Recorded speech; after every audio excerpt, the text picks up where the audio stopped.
Kauntag mamon guys.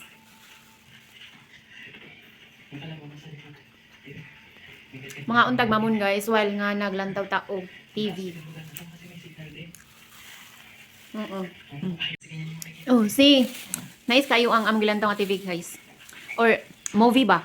Kalida. Vlogger sad na siya guys. Mao na among lantaw. Nindot kayo ang nindot kayo ang view dito dapit sa Davao daw na guys. Di ba nice no? Nice kayo. Vlog na ni Pugong Biyahero sad. So, nindot kayo dito nga lugar guys sa Davao. Oh, so nice no.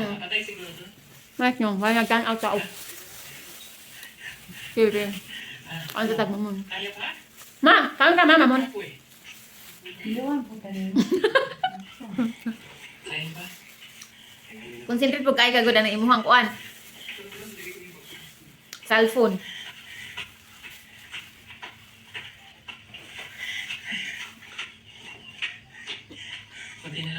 Ikan di ko sa ano guys.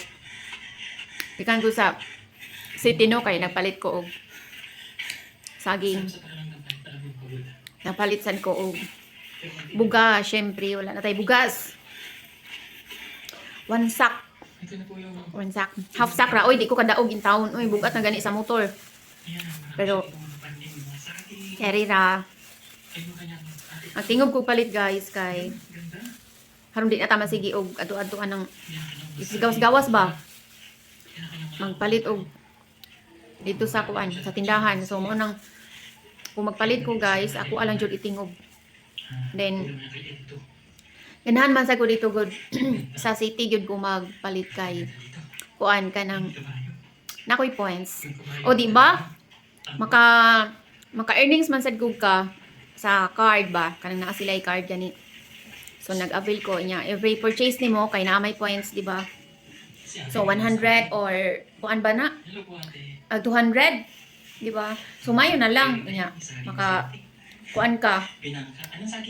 Makatigom ka o 1,000 ka points di okay na kayo. Nya, pwede man sad ano guys, pwede ma-convert into items.